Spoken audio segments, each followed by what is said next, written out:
400 साल पहले अंग्रेज जब इस देश में आए तो उनका मकसद साफ था। अधिक से अधिक आर्थिक फायदा। और इसी उद्देश्य को पूरा करने के लिए ईस्ट इंडिया कंपनी बनाई गई, जिसका शुरुआती मकसद था मसालों का व्यापार। लेकिन समय के साथ कंपनी ने अपने व्यापार का दायरा बढ़ाया और भारत में ब्रिटेन के साम्राज्यवादी हितों को पूरा करने का काम किया और भारत की तकदीर में गुलामी का दाग लगा दिया। लेकिन इसकी पृष्ठभूमि तैयार हुई मई 1498 में, जब पुर्तगाली यात्री वास्को डिगामा भारत के तट पर आया। और भारत से उसके वापस लौटने के बाद यूरोप में बड़ा बदलाव आया। वास्को डिगामा अपने साथ जहाजों में भरकर भारतीय मसाले ले गया। इसके बाद पूरे यूरोप में तो भारतीय मसालों की महक पसर गई। भारत की संपन्नता के चर्चों ने ब्रिटिश ईस्ट इंडिया कंपनी की स्थापना का आधार तैयार किया। नमस्कार, मैं हूं धीरेन्द्र प्रताप सिंह और इस क्लास में हम भारत में अंग्रेजों के आगमन और उस पृष्ठभूमि की बात करेंगे जिसने दुनिया के सबसे अमीर देश के आर्थिक पतन की राह तैयार की। जब अंग्रेज इस देश में आए तो हमारी जीडीपी दुनिया की जीडीपी की 1/4 थी और 1947 में जब अंग्रेज यहां से गए तो ये महज 3% ही रह गई। ब्रिटेन की महारानी ने पूर्वी एशिया, दक्षिण पूर्वी एशिया और भारत के साथ व्यापार के लिए ईस्ट इंडिया कंपनी को रजिस्टर करने का आदेश दिया था और इसके लिए उन्होंने शाही फरमान जारी किया। उन दिनों मसाले का व्यापार बहुत फायदे का सौदा माना जाता था और इस पर स्पेन और पुर्तगाल का डोमिनेंस हुआ करता था, प्रभुत्व हुआ करता था। अब एक मजेदार बात यह है कि भारत को कई सौ साल गुलाम बनाने वाली इस ईस्ट इंडिया कंपनी के मालिक भारतीय मूल के ही बिजनेसमैन हैं और उनका नाम है संजीव मेहता। मेहता साहब ने ईस्ट इंडिया कंपनी को खरीदने के बाद इसको ई कॉमर्स प्लेटफॉर्म बना दिया है। आज ये ई कॉमर्स प्लेटफॉर्म है और आज की तारीख में यह कंपनी चाय, कॉफी, चॉकलेट इनकी ऑनलाइन बिक्री करती है। तो चलिए इस क्लास की शुरुआत करते हैं और प्रेजेंटेशन के जरिए भारत में अंग्रेजों के आगमन की कहानी को समझते हैं।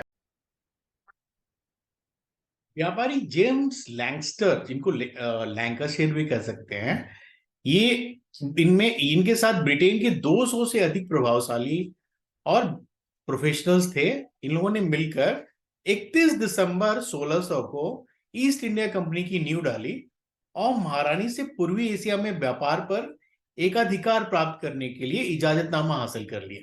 इसको चार्टर भी कहते थे। और इस एकाधिकार का मतलब था कि इंग्लैंड की कोई और कंपनी ईस्ट इंडिया कंपनी से व्यापार में होल्ड नहीं कर सकती थी। तो ये कंपनी पहले क्या चीजें बनाती थी उसको देखते हैं। ये कंपनी मुख्य रूप से कपास, नील, रेशम, नमक, पोटेशियम नाइट्रेट, अफीम और चाय का व्यापार करती थी। बनाती नहीं थी, इनका व्यापार करती थी। और पोटेशियम नाइट्रेट को सॉल्ट पीटर या सोरा भी कहते हैं। तो कभी कभी मल्टीपल चॉइस क्वेश्चन में एक ऑप्शन सॉल्ट पीटर का रहता है, तो उसको सही मानिए करिएगा। 31 दिसंबर 1600 में इंग्लैंड की महारानी एलिजाबेथ प्रथम ने पूर्वी एशिया, दक्षिण पूर्वी एशिया और भारत के साथ व्यापार करने के लिए ईस्ट इंडिया कंपनी को रजिस्टर करने का आदेश दिया। और इसके साथ ही महारानी ने शाही फरमान जारी किया। शाही फरमान एक तरह का इजाजतनामा या चार्टर कह सकते हैं। उन दिनों मसालों का व्यापार बहुत ही फायदे का सौदा था और इस पर स्पेन और पुर्तगाल इनका आधिपत्य था। इस इजाजतनामे या चार्टर या शाही फरमान का मतलब यह था कि इंग्लैंड की कोई भी व्यापारिक कंपनी इस पूरे इलाके में ईस्ट इंडिया कंपनी से होल्ड नहीं कर सकती थी और इस चार्टर के सहारे कंपनी समुद्र पार जाकर नए इलाकों को एक्सप्लोर कर सकती थी। वहां से सस्ती कीमत पर चीजें खरीदकर उन्हें यूरोप में ऊंची कीमत पर बेच सकती थी। कंपनी को दूसरी अंग्रेज व्यापारी कंपनियों से प्रतिस्पर्धा का कोई डर ही नहीं था और उस जमाने में वाणिज्यिक जो कंपनियां थीं मोटे तौर पर प्रतिस्पर्धा से बचकर ही मुनाफा कमा सकती थी और अगर कोई प्रतिस्पर्धी न हो तब भी वो सस्ती चीजें खरीदकर ज्यादा कीमत पर बेच सकती थी। महारानी का यह जो शाही दस्तावेज था दूसरी यूरोपीय ताकतों को पूरब के बाजारों में आने से नहीं रोक सकता था। और जब तक कि इंग्लैंड के जहाज अफ्रीका के पश्चिमी तट को छूते हुए केप ऑफ गुड होप का चक्कर लगाते हुए हिंद महासागर पार करते हैं, तब तक पुर्तगालियों ने भारत के पश्चिमी तट पर अपनी प्रेजेंस दिखा रखी थी और वो गोवा में अपना ठिकाना बना रखे थे। पुर्तगाली यात्री वास्को डिगामा ने 1498 में पहली बार भारत तक पहुंचने के समुद्री मार्ग का पता लगाया था और 17वीं शताब्दी की शुरुआत तक डच भी भारत में आने की संभावनाएं तलाशने लगे थे और कुछ समय बाद फ्रांसीसी व्यापारी भी आने वाले थे कि सारी कंपनियां एक जैसी चीजें ही खरीदना चाहती थीं। यूरोप के बाजारों में भारत के बने हुए सूती कपड़े, रेशम की बहुत डिमांड थी। इसके अलावा काली मिर्च, लौंग, इलायची, दालचीनी, इनकी भी बहुत मांग रहती थी और यूरोपीय कंपनियों के बीच बढ़ती स्पर्धा को देखते हुए भारतीय बाजारों में इनके दाम बढ़ने लगे, इन सामानों के दाम बढ़ने लगे और कंपनियों का मुनाफा कम होने लगा। तो अब क्या रास्ता था इन व्यापारी कंपनियों के सामने कि वो बाजार पे कब्जे की होड़ बनाने के बजाय कंपनियां आपस में लड़ाइयों की शुरुआत कर दें। तो 17वीं और 18वीं शताब्दी में जब भी मौका मिलता इन कंपनियों को, एक कंपनी दूसरी व्यापारी कंपनी के जहाज को डुबो देती, समुद्र में ही डुबोने लगती, रास्ते में रुकावटें खड़ी कर देती और माल से लदे जहाजों को आगे नहीं बढ़ने देती और कई बार ये ट्रेड तो हथियारों के दम पर होने लगा। गेम्स के लिए कुछ इंपॉर्टेंट फैक्ट्स पे बात करते हैं। जो विभिन्न कंपनियां हैं वो उनके स्थापना का क्या वर्ष है, उन्होंने भारत में पहली फैक्ट्री कब स्थापित की और कहाँ स्थापित की। इस पे मैच वाले क्वेश्चन ढेर सारे आते हैं, खासकर स्टेट सिविल सर्विसेज में तो कई बार आए हुए हैं। पुर्तगाली ईस्ट इंडिया कंपनी 1498 में स्थापित हुई थी और इसने पहली फैक्ट्री भारत में कोच्चि में स्थापित की थी 1503 ईस्वी में। ईस्ट इंडिया कंपनी की स्थापना साल 1600 में हुई थी और इसने पहली फैक्ट्री सूरत में स्थापित किया था 1608 ईस्वी में। डच ईस्ट इंडिया कंपनी की स्थापना 1602 में हुई थी और इस कंपनी ने भारत में अपनी पहली फैक्ट्री मसूलीपट्टनम में किया था 1605 में। डेनिस ईस्ट इंडिया कंपनी की स्थापना 1616 में हुई थी। इसने पहली अपनी जो फैक्ट्री तमिलनाडु के ट्रंकेबार में स्थापित किया था 1620 में। फ्रांसीसी ईस्ट इंडिया कंपनी की स्थापना 1664 में हुई थी और इसकी पहली फैक्ट्री सूरत में स्थापित हुई थी भारत में 1668 में। और स्वीडिश ईस्ट इंडिया कंपनी की स्थापना 1731 में हुई थी और इसने पहली फैक्ट्री स्वीडन में ही स्थापित की थी। तो इसमें जो इंपॉर्टेंट आपको देखना यह है कि ईस्ट इंडिया कंपनी की पहली फैक्ट्री सूरत में स्थापित हुई थी और फ्रांसीसी ईस्ट इंडिया कंपनी की भी स्थापना, जो पहली फैक्ट्री थी, वो सूरत में हुई थी। और इन कंपनियों में जो सबसे लास्ट में जिसकी स्थापना हुई थी वो है स्वीडिश ईस्ट इंडिया कंपनी। अप्रैल 1601 में जेम्स लैंगस्टर के नेतृत्व में 5 जहाजों को ब्रिटेन से रवाना किया गया और उनके पास महारानी के सिग्नेचर किए हुए लेटर थे। इस यात्रा में वे मसाले, काली मिर्च खरीदकर इंग्लैंड लाने में सफल हुए और 1603 के दौरान ही कंपनी ने इंडोनेशिया का बैंटम में ट्रेडिंग पोस्ट बनाया। बैंटम 25 मार्च 1604 को सर हेनरी मिडल्टन के नेतृत्व में एक जहाज साउथ अफ्रीका की तरफ रवाना हुआ जो कि इंडोनेशिया के सुमात्रा पहुंचा। इसके बाद 12 मार्च 1607 को विलियम के निर्देशन में एक जहाज इंडोनेशिया के बांदा पहुंचा। बैंडा या बांदा दोनों एक ही वर्ड है। और यहां से इंग्लैंड लौटते हुए उसने कोकोस आइलैंड की खोज की। विलियम ने इतने देशों में व्यापार का अनुभव लेने के बाद 1608 में ईस्ट इंडिया कंपनी ने भारत का रुख किया। भारत में इनके आगमन पर चर्चा करते हैं। कैप्टन हॉकिंस के नेतृत्व में ईस्ट इंडिया कंपनी की भारत यात्रा शुरू हुई थी और कंपनी का जो पहला जहाज था वो व्यापार के उद्देश्य से सूरत के बंदरगाह पर 24 अगस्त 1608 को पहुंचा था। और विलियम हॉकिंस का जहाज जैसे ही, इस जहाज का नाम हेक्टर था, जैसे ही सूरत पहुंचा पुर्तगालियों ने उसको पकड़ लिया और हॉकिंस को बताया गया कि सारे बंदरगाह पुर्तगाल के राजा के हैं और कोई भी आउटसाइडर पुर्तगाली राजा के लाइसेंस के बिना भारत नहीं आ सकता। पुर्तगालियों की ये दबंगई चल रही थी उस समय भारत में और ये तकरीबन 100 साल तक चली है इस देश में। किसी तरह कप्तान हॉकिंस आगरा यात्रा के लिए पास प्राप्त करने में सफल रहे और सूरत से विलियम हॉकिंस मुगल सम्राट जहांगीर के दरबार में जाने के लिए आगरा जाने के लिए रवाना हुआ और उस बीच रास्ते में उसको ढेर सारी कठिनाइयां का सामना भी करना पड़ा और 16 अप्रैल 1609 को वो आगरा पहुंचता है। ये एक चित्र बनाया गया था हॉकिंस के मुगल सम्राट के दरबार में हाजिरी का।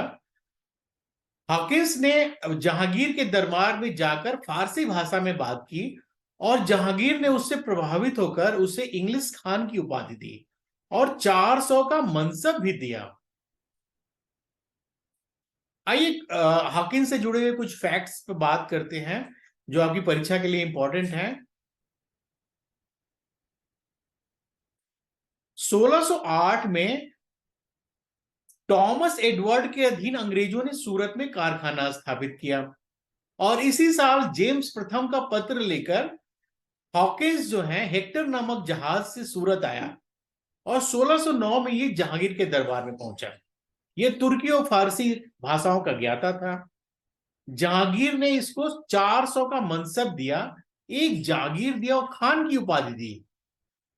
सूरत में एक अंग्रेज खोलने की अनुमति इसको शुरू में मिली थी, बाद में उसको रद्द कर दिया गया।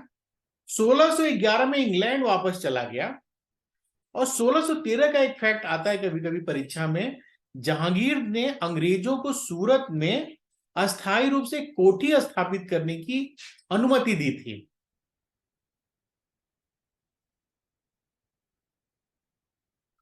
मुगल दरबार में पुर्तगाली प्रभाव था उस समय काफी ज्यादा और इसकी वजह से जहांगीर के शासन के दौरान विलियम हॉकिंस 1609 में सूरत में कारखाने के लिए परमिट हासिल करने में विफल रहा था, लेकिन 1613 में इनको ये कोठी स्थापित करने की अनुमति मिल गई थी।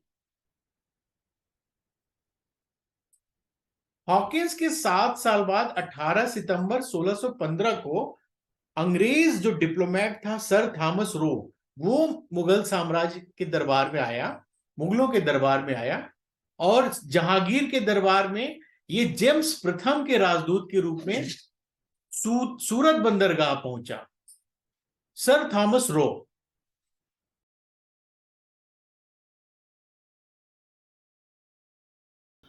सर थॉमस रो को मुगल दरबार में क्यों भेजा गया, इस पे बात करते हैं। ईस्ट इंडिया कंपनी को साल 1600 में ब्रिटिश सम्राट एलिजाबेथ प्रथम से भारत के साथ व्यापार करने का शाही चार्टर प्राप्त हुआ, ये हमने आपको पहले बताया। उनके दूत विलियम हॉकिंस ने 1608 में जहांगीर से मुलाकात की थी। हालांकि यह यात्रा फलीभूत नहीं हुई क्योंकि वो सूरत में एक फैक्ट्री स्थापित करने के लिए परमिट हासिल नहीं कर सका था। पुर्तगालियों के उस समय भारत के साथ सफल व्यापारिक संबंध थे और उन्होंने अंग्रेजों के खिलाफ मुगल दरबार को प्रभावित भी कर लिया था। इसलिए अंग्रेजों ने सर थॉमस रो को जहांगीर के दरबार में भेजने का फैसला किया ताकि हॉकिंस जो हासिल नहीं कर सका उस लक्ष्य को हासिल किया जा सके। सर थॉमस रो एक सक्षम और साहसी व्यक्ति था और इसने हॉकिंस की गलतियों को न दोहराने का ध्यान रखा।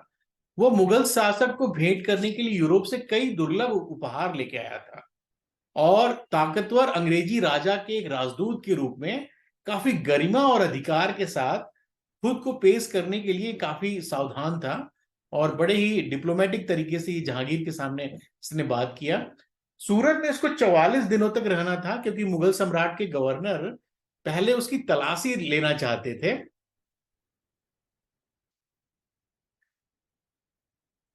लेकिन रो ने इनकार कर दिया क्योंकि वो राजदूत था और बहुत टाल मटोल के बाद इसने जहांगीर से मिलने के लिए आगरा की यात्रा शुरू की और रास्ते में इसकी मुलाकात खुर्रम से हुई थी।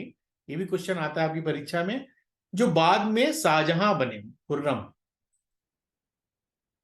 जहांगीर अंग्रेज राजदूत से काफी प्रभावित हुआ और उन्होंने इसका स्वागत किया। रो का चतुर कौशल की वजह से वो पुर्तगाली जहांगीर के दरबार से थोड़ा सा बाहर रखे गए, मतलब उस प्रभाव को ये कम करने में सफल रहा और सूरत में कारखाना स्थापित करने के लिए मुगल सम्राट से उसको फरमान भी मिल गया और अंग्रेजों के लिए उसको खास तौर से कुछ व्यापारिक अधिकार भी मिल गए। और वो 3 जगहों पर कारखाना बनाने की अनुमति उसको मिल गई, आगरा, अहमदाबाद और भड़ौच, जो आज का भरूच है।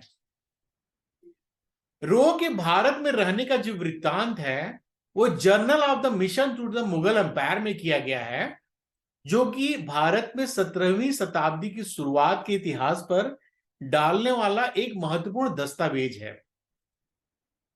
ब्रिटिश राज की स्थापना में रो के योगदान को कम करके नहीं आंका जा सकता।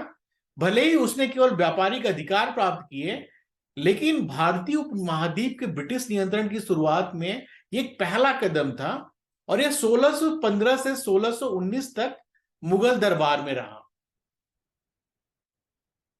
और ये इतिहास की महत्वपूर्ण घटना क्यों मानी जाती है? क्योंकि इसके बाद ब्रिटिश ईस्ट इंडिया कंपनी को भारतीय उपमहाद्वीप में एक सर्वोपरि शक्ति के रूप में स्थापित करने की दिशा में मदद मिली।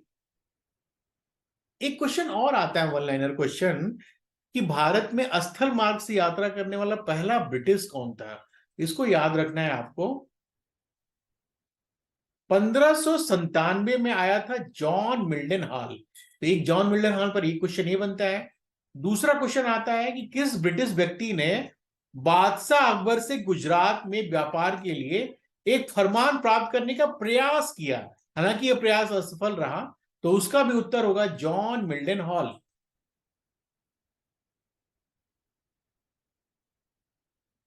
आइए देखते हैं कि भारत की जीडीपी पिछले 2000 साल पहले कैसी थी। तो आप जरा देखिए, 1000 ईस्वी के पहले भारत की जो जीडीपी थी, दुनिया की जीडीपी का 30% थी। वाह, कितनी बड़ी बात है। और मतलब दुनिया का 1/3 जीडीपी भारत में था। कब? साल 1000 के पहले। और ये अंग्रेजों के आगमन में क्या हालत थी? अंग्रेज 1600 में आए, तो 1600 में भारत की जीडीपी कितनी है ये देखिए, तकरीबन 23%। दुनिया का 23% जीडीपी भारत में था। और ये भारत से कब गए हैं? 1947 में। मतलब 1947 में भारत की जीडीपी कितनी है? ये है भारत की जीडीपी, देख रहे हैं? मतलब इन्होंने कितना डिक्लाइन किया, लगभग 3%, 2% दुनिया के जीडीपी में इसका हिस्सा। तो ये एक इंपॉर्टेंट फैक्ट आपके लिए है, ताकि आपको समझ में आए कि अंग्रेज भारत में व्यापार करने के लिए किसी भी हद तक जाने के लिए क्यों तैयार थे। और उन्होंने यहां पर पूरी ताकत लगा दी थी भारत में अपनी कंपनी को इस्टेब्लिश करने में, और बाद में अपनी कॉलोनी बनाने के लिए। पुर्तगालियों को अंग्रेजों का सूरत में फैक्ट्री खोलने का विचार पसंद नहीं आया, इसलिए 1612 में अंग्रेजों और पुर्तगालियों के बीच सूरत के सुवाली में एक लड़ाई हुई। और ये बहुत बड़ी नौसैनिक लड़ाई थी, जिसे कैप्टन मिडिल्टन के नेतृत्व में लड़ा गया था। कंपनी ने लड़ाई की थी, और इसके कारण भारत में एक सर्वोपरि शक्ति के रूप में ईस्ट इंडिया कंपनी का उदय हुआ और पुर्तगाली प्रभुत्व का अंत हो गया। 1625 में अंग्रेजों ने पुर्तगालियों से हॉर्मुज स्ट्रेट को छीन लिया था, हॉर्मुज जलडमरू मध्य को छीन लिया था। और हॉर्मुज की लड़ाई शायद फारस की खाड़ी में लड़ी गई इस समय की सबसे बड़ी नौसैनिक लड़ाई थी। डच ईस्ट इंडिया कंपनी और ब्रिटिश ईस्ट इंडिया कंपनी, ये दोनों ने मिलकर पुर्तगाली सेना के खिलाफ लड़ाई की थी। हालांकि ये लड़ाई निर्णायक नहीं, इसका कोई निर्णय नहीं आ पाया था सामने, लेकिन इसका सबसे बड़ा प्रभाव ये रहा कि इस पूरे इलाके में पुर्तगाली प्रभाव खत्म हो गया। तो आइए थोड़ा सा हम समझते हैं कि हॉर्मुज स्ट्रेट क्या है, आज के दौर में इसके सामरिक महत्व क्या है, और थोड़ा सा इससे जुड़ी कुछ और बातों पर चर्चा करते हैं। हॉर्मुज स्ट्रेट यानी कि हॉर्मुज जल डमरू मध्य पश्चिम एशिया की एक प्रमुख जल संधि है, जो ईरान के दक्षिण में फारस की खाड़ी को ओमान की खाड़ी से अलग करती है। पहले देखते हैं कि जल डमरू मध्य या स्ट्रेट होता क्या है। यह एक सकरा जल मार्ग होता है, जो कि दो समुद्रों या झीलों को आपस में जोड़ता है, और इसकी भौगोलिक संरचना डमरू जैसी होती है। हॉर्मुज स्ट्रेट दुनिया का सबसे महत्वपूर्ण तेल मार्ग है, जो अरब की खाड़ी और ओमान की खाड़ी के बीच एक चोक पॉइंट बनाता है। यह ओमान और ईरान के बीच स्थित है, जो कि कई खाड़ी देशों जैसे कि इराक, कुवैत, सऊदी अरब, बहरीन, कतर और संयुक्त अरब अमीरात से अरब सागर या उससे आगे के समुद्री मार्ग को जोड़ता है। हॉर्मुज स्ट्रेट की कुल लंबाई 39 किलोमीटर है और ऊर्जा व्यापार के लिए यह स्ट्रेट एक महत्वपूर्ण प्रवेश द्वार है, क्योंकि दुनिया का लगभग 20% तेल और दुनिया की एलपीजी का 35% हर साल इसके जरिए होकर गुजरता है। इसमें पेट्रोलियम निर्यातक देशों के संगठन यानी कि ओपेक के सदस्य जैसे कि सऊदी अरब, ईरान, यूएई और कुवैत, इनके द्वारा आयातित अधिकांश तेल शामिल हैं। कतर, जो कि एलएनजी का दुनिया का सबसे बड़ा निर्यातक देश है, वो अपनी ज्यादातर एलएनजी यानी कि लिक्विफाइड नेचुरल गैस को हॉर्मुज स्ट्रेट के माध्यम से ही बेचता है। भारत के लिए क्या महत्व है हॉर्मुज स्ट्रेट की? भारत अपनी ऊर्जा जरूरतों को पूरा करने के लिए तेल और गैस के आयात पर काफी ज्यादा निर्भर है और यह हॉर्मुज स्ट्रेट के माध्यम से लगभग 85% क्रूड ऑयल का इंपोर्ट करता है। इसलिए भारत के लिए ये स्ट्रेट काफी मायने रखता है, क्योंकि यहाँ जहाजों की आवाजाही में किसी भी तरह का बाधा भारत की ऊर्जा सुरक्षा के लिए आर्थिक तौर पर काफी नुकसानदायक हो सकती है। हाल के दिनों में हमने अमेरिका और ईरान के बीच काफी तनाव देखे हैं और हॉर्मुज स्ट्रेट में तेल वाहक जहाजों पर काफी हमले हो रहे हैं। इन सब ने भारत को अपनी ऊर्जा और व्यापार सुरक्षा के बारे में सतर्क कर दिया था। इसलिए भारत ने ओमान की खाड़ी और फारस की खाड़ी में अपने शिपिंग तेल टैंकरों की रूटिंग के लिए एक ऑपरेशन शुरू किया जिसका नाम है संकल्प। प्रैक्टिस के लिए क्वेश्चन नोट करिए। वैश्विक ऊर्जा सुरक्षा और अंतर्राष्ट्रीय व्यापार के संदर्भ में हॉर्मुज जल डमरू मध्य के सामरिक महत्व पर चर्चा कीजिए। 150 वर्ड्स में लिखना है। आइए कुछ तथ्यों पर बात करते हैं। अभी हमने बात किया कि 1604 में हॉर्मुज को पुर्तगालियों से छीन लिया अंग्रेजों ने। इसके अलावा जो अगला महत्वपूर्ण फैक्ट है वो है 1639 में फ्रांसिस डे द्वारा चंद्रगिरी के राजा दरमेला वेंकटेप्पा से मद्रास को पट्टे पर इन लोगों ने ले लिया और वहां पर एक किलाबंद कोठी का निर्माण किया और इस कोठी का नाम, इस फोर्ट का नाम उन्होंने रखा था फोर्ट सेंट जॉर्ज। तो जो कर्मचारी थे अंग्रेज, उनका नाम याद रखिए, राजा का नाम याद रखिए दरमेला वेंकटप्पा, और उस कोठी यानी फोर्ट का नाम था फोर्ट सेंट जॉर्ज। 1651 में अंग्रेजों ने हुगली में भी एक कोठी खोली, मतलब फोर्ट बनाया। इसके अलावा 1667 में औरंगजेब ने इनको बंगाल में व्यापार करने की सुविधा दी। ये एक इंपॉर्टेंट फैक्ट है। इसके अलावा 1661 में चार्ल्स द्वितीय ने एक नया आज्ञा पत्र जारी किया और यह आज्ञा पत्र काफी महत्वपूर्ण था, क्योंकि इसके आधार पर कंपनी को मुद्रा ढालने, मतलब मुद्रा बनाने का उनको अधिकार मिल गया, किला बनाने का अधिकार मिला, न्याय करने का अधिकार मिला, जुडिशियल पावर्स इनको दे दिए गए और गैर ईसाई राज्यों के साथ संधि विग्रह करने का अधिकार मिल गया। ठीक है, इसको ध्यान रखिएगा। ये चार्ल्स द्वितीय वही हैं जिनसे पुर्तगाल के राजा ने अपनी बेटी कैथरीन की शादी करके बंबई को दहेज में दे दिया था और उसके बाद बंबई का जो इलाका है, जो आगे चल के ये बॉम्बे प्रेसिडेंसी बना, उस पर अंग्रेजों का डोमिनेंस हुआ। ये हम आपको आगे बताएंगे। 1668 में बंबई का बंदरगाह जो है चार्ल्स द्वितीय ने अपने पास फिर नहीं रखा, इसको 10 पाउंड वार्षिक किराए पर किसको दे दिया? ईस्ट इंडिया कंपनी को दे दिया। ठीक है, ये कुछ इंपॉर्टेंट फैक्ट है आपके लिए।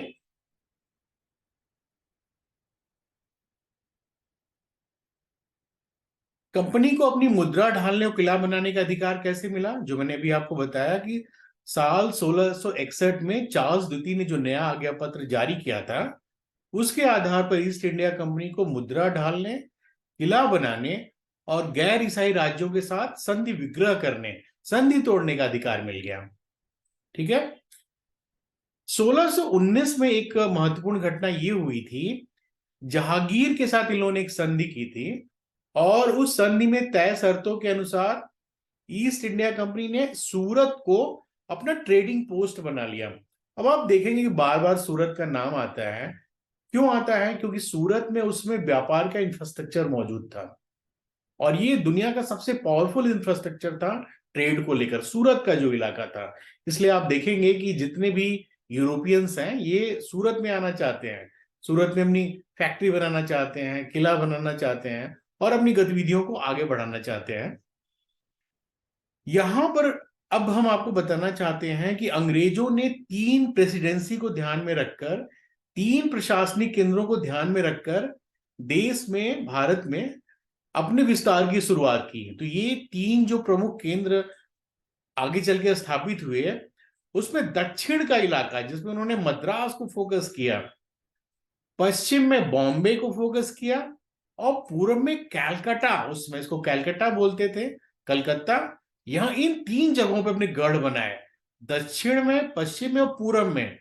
और यहीं से दक्षिण में मतलब मद्रास प्रेसिडेंसी, पश्चिम का मतलब बॉम्बे प्रेसिडेंसी और पूर्व का मतलब कलकत्ता प्रेसिडेंसी। और यहीं पर इन तीन प्रशासनिक केंद्रों की स्थापना की नींव तैयार हुई, जिससे आगे चलकर इनको भारत में अपने साम्राज्य विस्तार में मदद मिली। दक्षिण में इनके लिए काम करना बहुत आसान था क्योंकि वहां पर सशक्त शासन का अभाव था, और अंग्रेजों ने अपनी दक्षिण में अपनी पहली फैक्ट्री 1611 में मछलीपट्टनम में स्थापित की।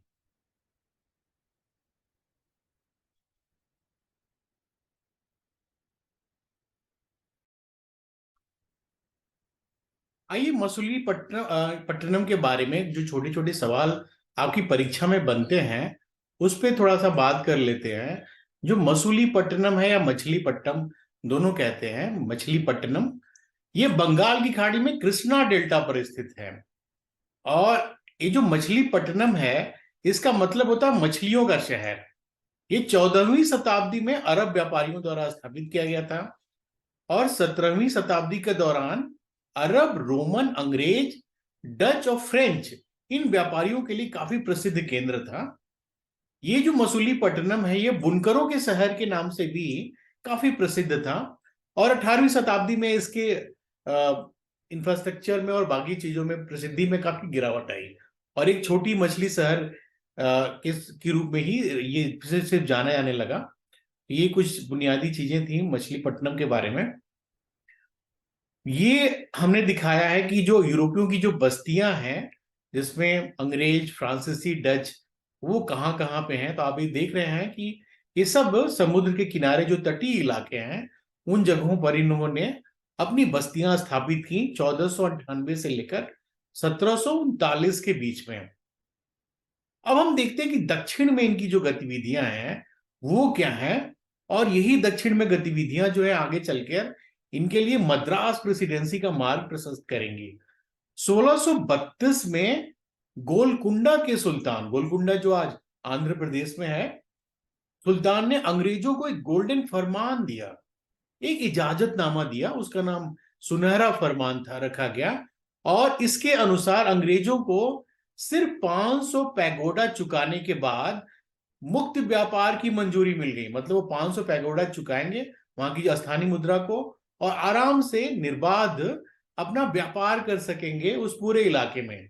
ये इनको एक बड़ी छूट दी गई गोलकुंडा के इलाके में। उसके बाद अंग्रेजों में एक वहां उनके एक कर्मचारी थे फ्रांसिस डे। तो चंद्रगिरी में इनकी गतिविधियां काफी तेज हुई इनकी मदद से, फ्रांसिस डे की वजह से। फ्रांसिस डे की वजह से या इनके प्रयासों की बदौलत चंद्रगिरी के राजा ने 1639 में उन्हें मद्रास को लीज पर दे दिया, और राजा ने उन्हें मुनाफे का हिस्सा बांटने की शर्त के साथ जगह और प्रशासन इन दोनों की सुविधाएं दी। ठीक है। और क्या गतिविधियां थी यहां पर? चंद्रगिरी में ही अंग्रेजों ने अपनी फैक्ट्री के पास एक छोटा सा किला बना लिया जिसे फोर्ट सेंट जॉर्ज कहा गया। ये सब फैक्ट अभी हमने शुरू में ही आपको बताया था। 1684 में इस पूरे इलाके को में जो मद्रास का पार्ट था उसको प्रेसिडेंसी का दर्जा दिया गया, और मद्रास प्रेसिडेंसी को फोर्ट सेंट जॉर्ज प्रेसिडेंसी के रूप में भी जाना जाता है। और मद्रास प्रेसिडेंसी में साउथ इंडिया का बहुत बड़ा हिस्सा शामिल था। कौन कौन हिस्से शामिल थे, जरा इसको नोट करिए। इसमें पूरा जो वर्तमान तमिलनाडु का इलाका है, उत्तरी केरल का मालाबार जो क्षेत्र है, लक्षद्वीप समूह का इलाका, आंध्र प्रदेश के तटीय जो आंध्र का इलाका है, और रायलसीमा का इलाका। इसके अलावा उड़ीसा का ब्रह्मपुर और गंजम जिले, इसके अलावा कर्नाटक का बेल्लरी, दक्षिण कन्नड़ और उडुपी जिले, ये सब मद्रास प्रेसिडेंसी में रखे गए और इनकी राजधानी मद्रास रखी गई।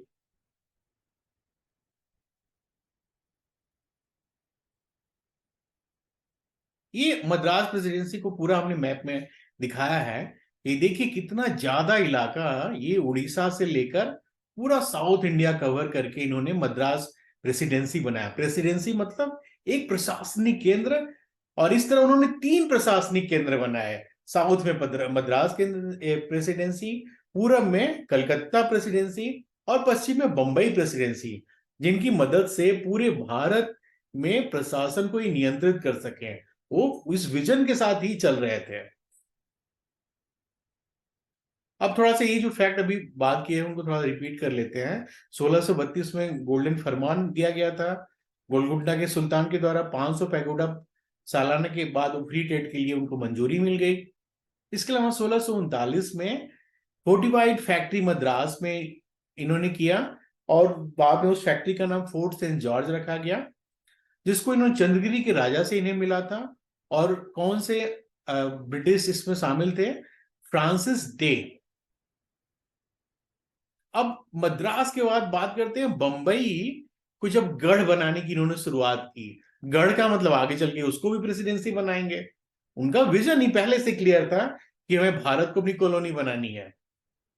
अब ऐसा इसलिए मैं कह रहा हूं कि बहुत सारे इतिहासकार कहते हैं, जो साम्राज्यवादी इतिहासकार कहते हैं कि नहीं, भारत में वो कॉलोनी बसाने या भारत को अपना उपनिवेश बसाने वो आए ही नहीं थे, वो तो अचानक पैदा हुई घटना थी। तो ये सब चीजें आप देखेंगे कि ये सब चीजें प्लान तरीके से चल रही हैं। और मद्रास में इन्होंने जब ट्रेडिंग सेंटर स्थापित करने के बाद 1661 में कंपनी ने बंबई के बंजर द्वीप को चार्ल्स द्वितीय से 10 पाउंड में ले लिया, लीज पे ले लिया। और 1687 तक इसको पूरा सब पश्चिमी जो वेस्टर्न एरिया है भारतीय उपमहाद्वीप का, उसका सबसे महत्वपूर्ण ठिकाना बनाया, जो आगे चल के बंबई प्रेसिडेंसी बनी। तो पहले जो सूरत का जो इलाका था, जो बहुत ही उनके लिए महत्वपूर्ण था, वो शिफ्ट हो गया। सूरत से वो बंबई चला गया और बंबई ही सेंटर पॉइंट बन गया अंग्रेजों की समस्त गतिविधियों के लिए। 1687 में अंग्रेजों ने अपना मुख्यालय सूरत से बंबई में स्थानांतरित कर दिया। ये एक इंपॉर्टेंट फैक्ट है आपके लिए। और बाद में यह शहर बंबई प्रेसिडेंसी का मुख्यालय भी बना। यहां पर एक बड़े महत्वपूर्ण शख्सियत का नाम सामने आता है, गेरोल्ड ओंगियार। इनको बंबई की स्थापना का श्रेय जाता है। इन्होंने बहुत काम किया था बंबई के निर्माण में। तो थोड़ा सा इनके बारे में जानते हैं, गेराल्ड ओंगियार के बारे में। ये बॉम्बे के गवर्नर थे और 1669 में इनको कंपनी द्वारा बंबई का गवर्नर नियुक्त किया गया था, और 1677 तक ये यहाँ के गवर्नर बने हुए थे।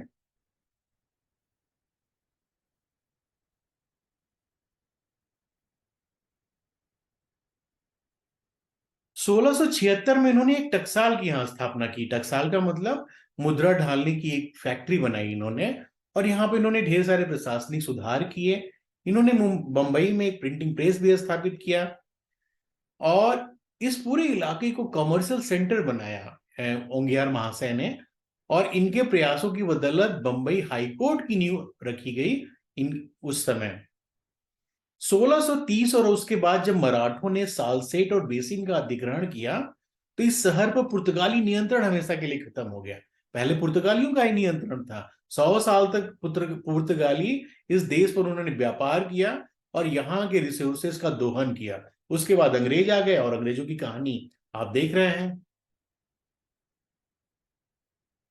1750 ईस्वी उसके बाद क्या हुआ कि बॉम्बे काफी ज्यादा महत्वपूर्ण व्यापारिक केंद्र के रूप में विकसित हुआ, और अंग्रेजों ने एक अच्छा काम ये किया कि भारत में गुजरातियों, पारसियों, यहूदियों और दाऊदी बोहरा जैसे व्यापारिक समूह वो लेके यहाँ पे आए, ताकि यहाँ पर व्यापार का एक इकोसिस्टम डेवलप हो सके, यहाँ पर व्यापार का एक माहौल विकसित हो सके। 1775 ईस्वी में सूरत की संधि हुई थी, और इस संधि के बाद ये संधि अंग्रेजों और मराठों के बीच हुई थी, जिसमें सालसेट और बेसिन के इलाकों पर अंग्रेजों ने कब्जा कर लिया।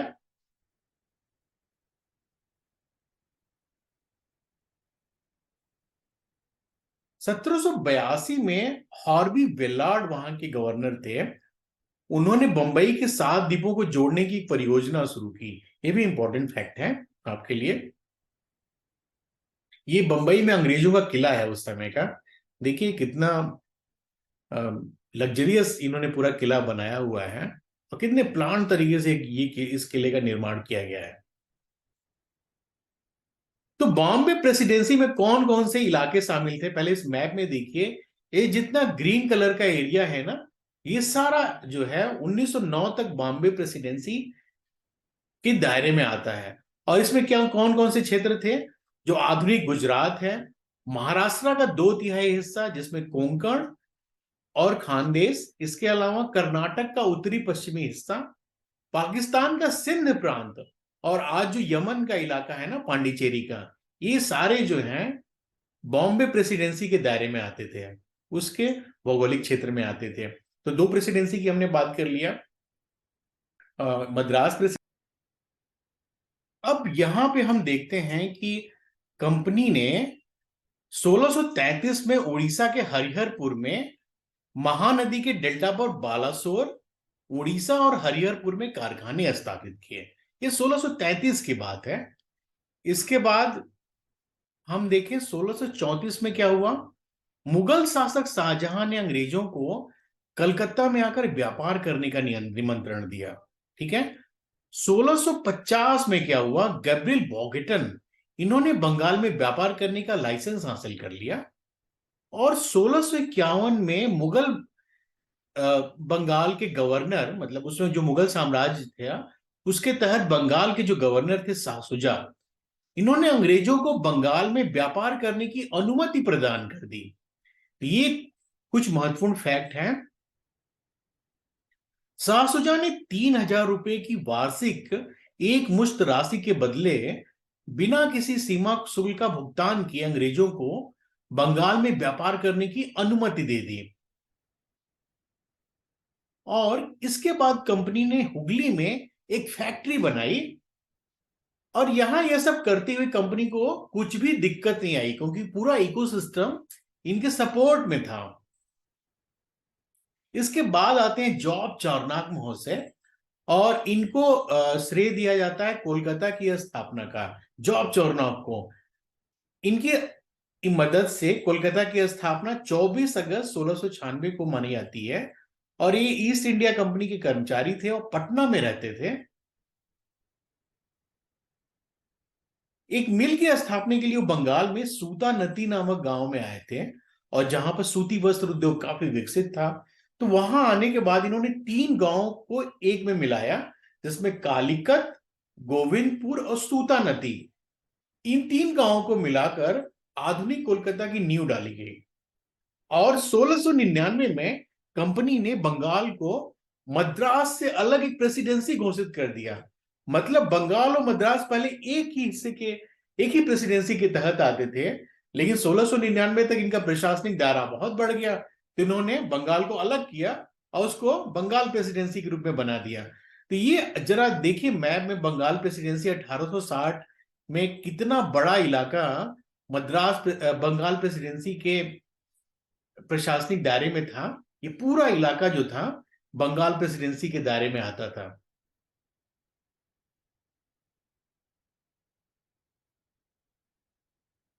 तो ये तो हुई अंग्रेजों के 3 प्रशासनिक केंद्रों यानी प्रेसिडेंसी की बात। अब वापस लौटते हैं कि अंग्रेज कैसे कैसे अपने व्यापार विस्तार के बहाने भारत में धीरे धीरे घुसपैठ कर रहे थे। अब देखिए बहुत सारे इतिहासकार नहीं मानते हैं कि अंग्रेजों की नीतियां पहले से ही भारत में उपनिवेश बसाने की थी, लेकिन मैं तो बिल्कुल ही इस तथ्य को स्वीकार नहीं करता। और इसलिए मेरे इस क्लास के बाद बहुत सारे लोगों के कमेंट भी आ सकते हैं कि लेकिन मैं जो बात कर रहा हूं उस पर अडिग हूं। आइए एक चीज और देखते हैं कि ग्रोथ ऑफ जो मुगल एम्पायर है 1526 के से लेकर 1707 के बीच में। तो ये जो लाइट पिंक कलर से हमने दिखाया है, तो 1605 के पहले ये पूरा अकबर का साम्राज्य था, और इसमें इजाफा किया ये नीचे औरंगजेब ने 1707 तक, यानी कि 1707 तक ये मुगल का जो साम्राज्य था, ये देखिए कितना बड़ा था। ये इकोनॉमी, प्रशासन, ये सब कुछ बहुत बड़ा था, और अंग्रेजों की निगाह इसी पूरे इलाके पर कब्जे करने की थी। तो किसी तरह इनका प्रशासन, इनसे मिलने वाले जो लाभ हैं वो सब हासिल कर सके। और इसी में एक बड़ी सफलता हासिल हुई 1717 में, और उसमें मिला कंपनी का मैग्ना कार्टा आया। मैग्ना कार्टा का मतलब होता है महाअधिकार पत्र। जब बहुत सारे अधिकार एक साथ दे दिए जाएं तो उसको महाअधिकार पत्र या मैग्ना कार्टा कहते हैं। तो 1717 में क्या हुआ था, आइए उसको देखते हैं। 1717 में जॉन सुरमन का एक शिष्टमंडल मुगल सम्राट फर्रुख सियर के दरबार में पहुंचा था, और इस मंडल का एक सदस्य था, उसका नाम याद रखिए, विलियम हैमिल्टन। ये एक चिकित्सक थे, डॉक्टर थे, और इन्होंने फर्रुख सियर की एक गंभीर बीमारी को ठीक कर दिया। तो इनकी बीमारी ठीक हुई तो सम्राट फर्रुख सियर जो है, राजा फर्रुख सियर, काफी प्रसन्न हुए, और इन्होंने कंपनी के नाम एक फरमान जारी कर दिया। बहुत ही खुश हो गए, और उस फरमान को कहते हैं कंपनी का मैग्ना कार्टा या महाअधिकार पत्र। ठीक है। और एक और इस पर एक क्वेश्चन आया हुआ है कई बार। इस शिष्टमंडल में एक दुभाषिया भी था, उसका नाम था ख्वाजा सेहुर्द। ख्वाजा सेहुर्द नाम याद रखिएगा आप लोग।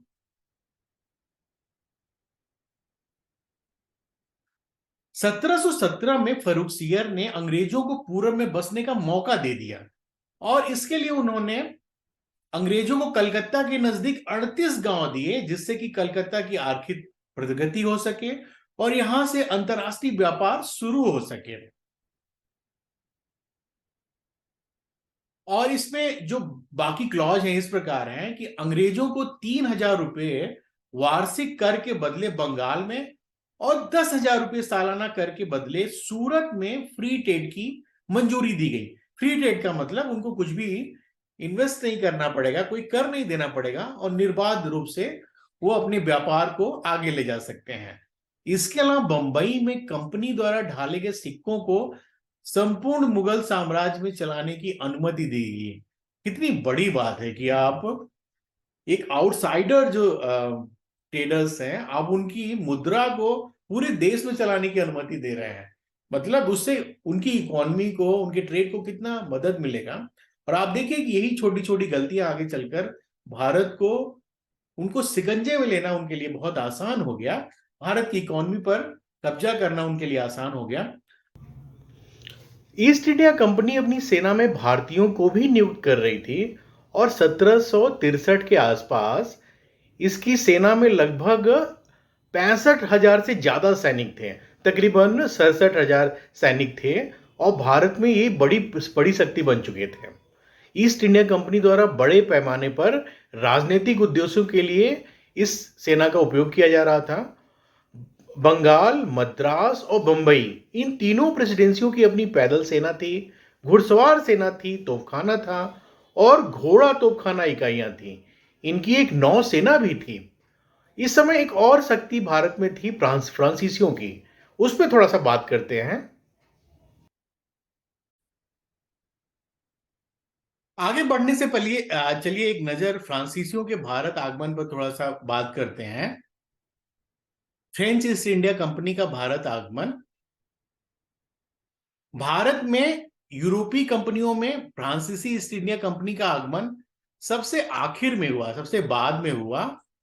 और फ्रेंच ईस्ट इंडिया कंपनी की स्थापना 1664 ईस्वी में फ्रांसीसी सम्राट लुई 14वें के मंत्री कोलबर्ट द्वारा की गई। ठीक है।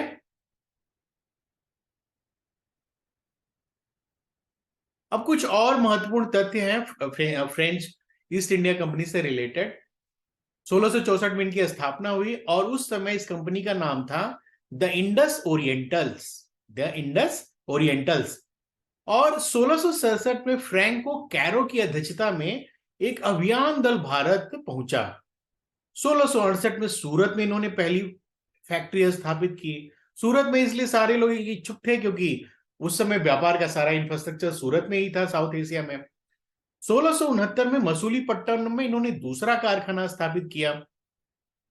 फ्रांसिस मार्टिन ने भारत में फ्रांसीसी शक्ति का विस्तार किया। अब इसके बाद एक और बड़ा इंपॉर्टेंट सा फैक्ट है, उसको ध्यान देने की जरूरत है। पांडिचेरी का विकास इन्होंने किया। कैसे? ये गांव था पहले। 1674 में, नाम याद रखिए, फ्रांसिस मार्टिन। फ्रांसिस मार्टिन ने वेलिकोंडापुरम के मुस्लिम सूबेदार शेर खान लोदी से एक छोटा सा गांव मद्रास के निकट लिया और इसी गांव को पांडिचेरी या फोर्ट लुई के रूप में विकसित किया। तो इसमें क्या क्या याद रखना है आपको? इस पांडिचेरी, जिसको कि फोर्ट लुई भी ये लोग कहते थे, 1674 में स्थापित हुआ। किसने किया? फ्रांसिस मार्टिन ने। कौन से मुस्लिम सूबेदार थे? उनका नाम क्या था? शेर खान लोदी। ये कहां के थे? वेलिकोंडापुरम के। ये पूरा इलाका मद्रास के निकट है। ठीक है। 1701 में इसे पूर्व की फ्रांसीसी बस्तियों का केंद्र बनाया गया। फ्रांसीसी बस्तियों का केंद्र बनाया गया। इसलिए फ्रांसिस मार्टिन को भारत में फ्रांसीसी बस्तियों का वास्तविक संस्थापक माना जाता है। याद कर लीजिए, कई बार आया आपकी परीक्षा में। फ्रेंच और अंग्रेजों के बीच संघर्ष की बात करते हैं। फ्रांसीसियों के आने के पहले अंग्रेज भारत आ चुके थे, इसलिए दोनों कंपनियों में अपने डोमिनेंस को लेकर कन्फ्लिक्ट स्टार्ट हो गया, संघर्ष शुरू हो गया।